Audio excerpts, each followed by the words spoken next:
All right, welcome back, beautiful people. You are tuning into It's Tashima here, bringing you everything you need to know to help you transition into business and be a profitable CEO and create a beautiful and profitable company, because that is what we are all about over here, okay? Quality and good business. All right, so, oh gosh. In this video, I am going to go over 5 things you are going to want to really work on during your first year in business. And I say your first year in business because a lot of times, sorry guys, that was tickling me. A lot of times these things are going to be hard to do unless you're in business. You are going to, of course, some of the things you're going to be able to work on before you get in business.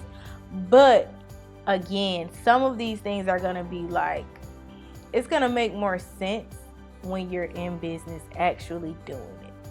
So if you are on the way to quitting your job, or this is your first year in business, this video is for you, so stay tuned.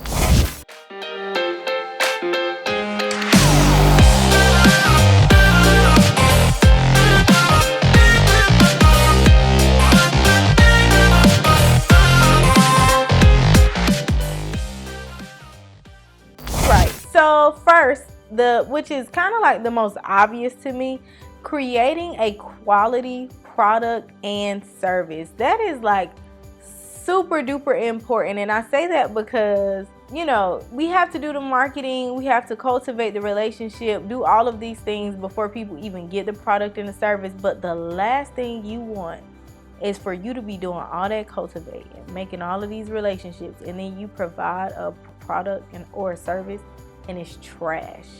Like, I'm telling you, referrals are going to be the bulk of your business at some point in time. You do not want people to be out here talking about your product or your service was trash, because that does happen. And a lot of times it will be in your best interest to give out that product for free initially to make sure that it is a valuable and a quality product or service. And I say that because when we're in business, in order to cultivate those relationships, and you'll hear me talk about this in future videos, but in order to cultivate that relationship, a lot of times you have to just provide value. It's not going to be necessarily you making a sale. Sometimes your sale process initially starting out is just you creating value. You're touching that client multiple times in different ways, but creating and providing quality products and services that makes that client ultimately want to buy from you. So keep in mind, creating a quality product and service, that needs to be like starting out the most important thing that you work on.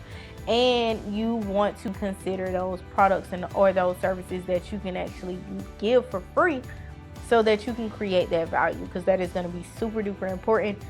When I get into my sales topic, and I'm not sure when I'm going to record that video, but whenever I do, I'm going to re-update this description and I'll post that video below. Sales is like huge in business. If you don't have like any sales, then you really don't have a business. But we'll talk about that at a later time. All right, 2, you want to know your industry and your competitors. That is really, really important. And not so that you can compete. No. You want to know so that your business can be one of the best. So one thing with my business that I love to do research on is making sure that I'm pricing competitively. Initially starting out, I remember child, when you starting out in business, you just want clients. I promise you, you are not alone. If you are on that roller coaster where you just like, I'm just trying to get the clients in, I don't even care how much they're willing to pay.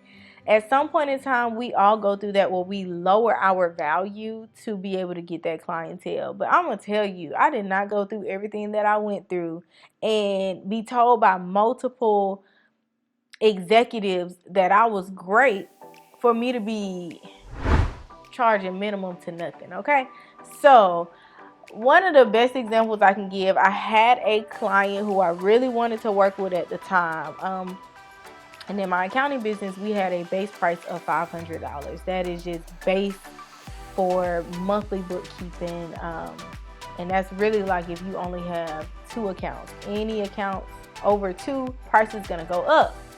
Y'all. And this is like me not really knowing, not really pricing competitively. This is not me. I'm not doing any market research at all, y'all. I had this client come in, child. He literally had like 9 accounts. 9 accounts. And I literally was only charging him like $350 a month. Do you know how much time it takes to categorize and reconcile 9 accounts? Oh my gosh. I ultimately ended up firing a client, and when I tried to reach out to some of my accounting peers, they were laughing at me like, Tashima, you ought to know better. Like, no one in the market is doing that. Like, you want to make sure that you are at least keeping up, like compete in a way to where you're keeping up. And then you never want it to be a case of you have the lowest rates. And I'm going to tell you why. You have the lowest rates. You are going to get all of the clients that no one wants. Okay. You're going to get all of the people who want it for the low or want it for the cheap. Tip, ding, ding, ding, tip. Let me tell you something. You think you're going to be doing yourself and that client a favor by lowering your rates. I promise you, I have never, and I mean never, had a client where I lowered my rates for and they did not complain about the lowered rates. Not once. Not once. When I present people with the price and those people pay it with no issues, I never hear any complaints. But every time you lower your rates for someone, I guarantee you're going to hurt them and you. Because when people aren't having to invest that much money into their whatever it is that they're paying for, they don't take it as serious. And that's just something I just had to throw in there. This ain't even about that, but I just had to make sure I threw it in there. Price competitively, that is extremely important, and you can do that by doing research over your market. And then you want to understand the market and the players that are out there. What are some of the things or some of the content and the way that they push out their content? Notice how they're doing it. What's working, what's not working. Not saying that you have to go and copy and mimic them. No, by all means, do it in your own way. But you do want to make sure if there's someone who's been in the game for 10 or 15 years, they have experience, people are automatically, gravitating to them. This is a great opportunity for you to see what your target market is attracted to, what's appealing to them, what are they talking about most as far as what they need. That's going to be extremely important, and you may not think it's important, but you doing that research is so important. And I hate that it took me at least 4 or 5 months in business before I realized that, but I am so glad that I realized it within my first year, because it took me from going from, here to here. And that's what we're all about. We want to continue to level up, level up, level up. Number 3, you want to be promoting in the right places, and you want to make sure that you are, what's the best way to put this? When you are marketing, you don't want to just be selling people stuff. Like, that's a hard pill to swallow, because you really want to make money. The basis of marketing and selling is you cultivating those relationships, building those relationships. Push out some value, guys. Like, literally take a few minutes. Let's say you have a service that you put together. Maybe you can give for free a part of that service. Like, do something that will help someone without them actually having to pay for your service. And then the other thing you want to consider is, where is your market? I know a lot of times it will probably be in your best push out content in multiple areas. It can be the same exact content, either graphic, videos, whatever it may be. But push it out in multiple places so that you can see where you are getting the most traction from. Because starting out, especially if you haven't really done the research to know where your market is, you're going to have to test it out. So push it out in multiple areas so you can see if your clientele is more on Instagram, more on Facebook, spending more time on YouTube, or are they going on Google to actually search? Because when you start getting into those ads, I can tell you, you don't want to waste money on ads. Ads can be very profitable if you do them correctly, but if you are pushing ads in an area that your clientele isn't even looking, I promise you, you can waste a lot of money. So, and trust me, I've wasted money, you know, so I'm not just speaking out the side of my neck. I'm literally speaking from experience. So do the research so you can figure out where your clientele is. You may not want to start off by doing Facebook ads or Instagram ads. You may just want to start out pushing that content. And if you are going to do ads, you may want to reduce the amount that you're willing to do. So something to think about. Number 4. Now, I told you guys in the beginning of this video, the stuff that you want to work on during that first year of business can really help you to get to not just 6 figures in sales, but 6 and 7 figures in profit. Okay? Because them two, that's a different ball game there. We trying to get to 6 and 7 figures in profit. All right. Building a quality staff. Listen, you are not supposed to be in business for a year and the only one working in your business for a year. Like, at some point in time, after you've gotten your systems, your procedures, your policies in place, you need to get a team in place to help take on some of that workload, alleviate some of the work that you are doing. I promise you, your business will stay in this same place if it's just you doing it. If you think for 1 second that you are going to climb the ladder with just you on the team, in my mind, I'm trying to find a nice way to say this, but don't be dumb. Like, don't be stupid, okay? It's not going to happen. You literally, it takes a team. It takes, what's the saying? I want to say it takes a jungle, but that's not it. It takes a village. That's what it is. It literally takes a village. I can tell you now, my first year, I hired 1 person. After 4 months of being in business, by like month 6 or 7, I had hired someone else. Again, I hired an admin first. I decided to continue on with the accounting because I wasn't ready to train someone, and I didn't really have the system in place for that yet. But I hired an admin ASAP because like those emails, doing the follow-ups, putting together different systems, putting together different automations, I had an admin for that. I am currently in my accounting business. We are currently at 6 people, and right now literally in the process of hiring 1 more person.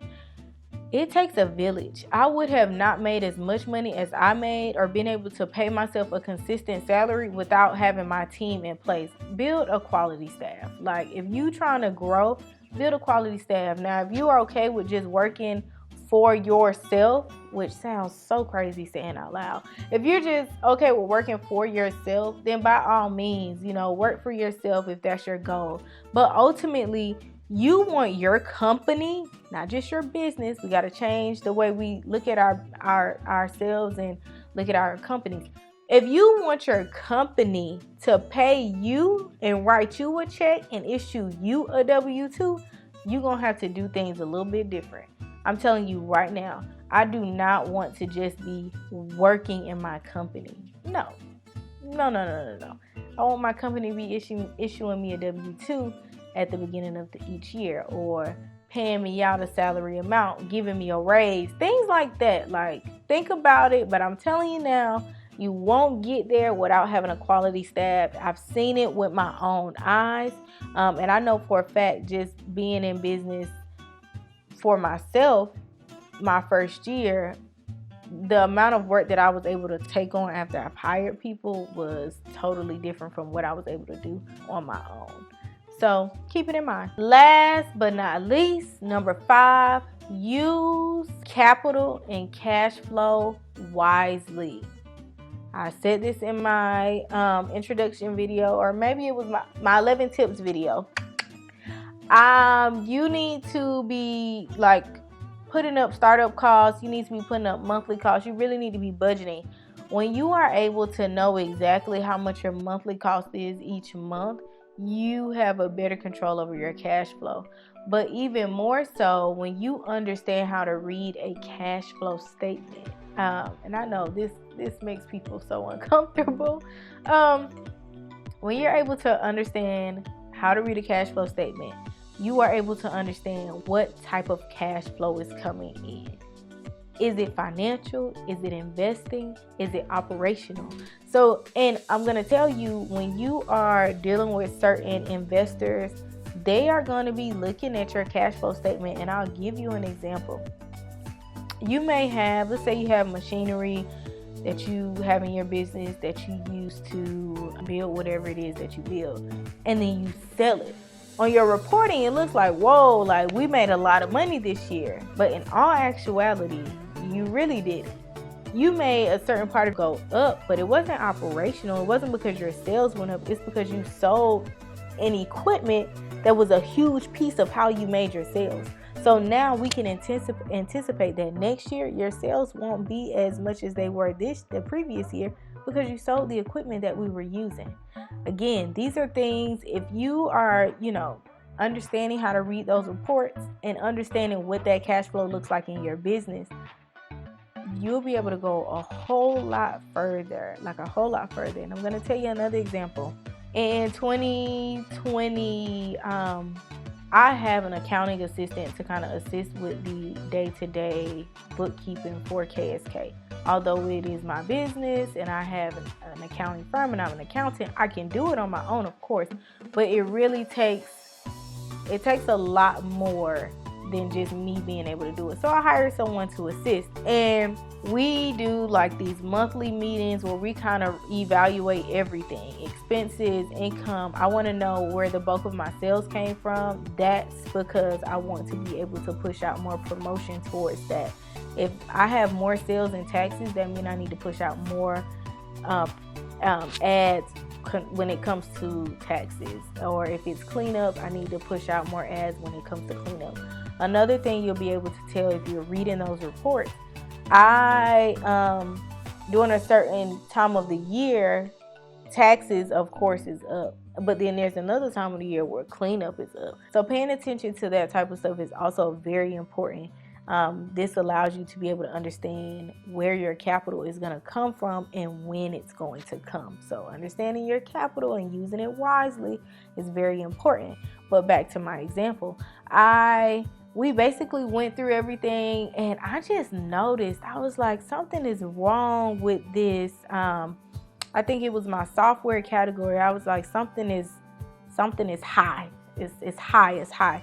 I had a software that I was basically spending almost $2,000 on a year that I was not even using, y'all. And then once I got into it some more, I realized that there were a few other expenses very similar to that I was not really using. When you're paying attention to your capital and your cash flow, and again, a lot of times you're going to need those reports to do that, you are able to make wiser decisions.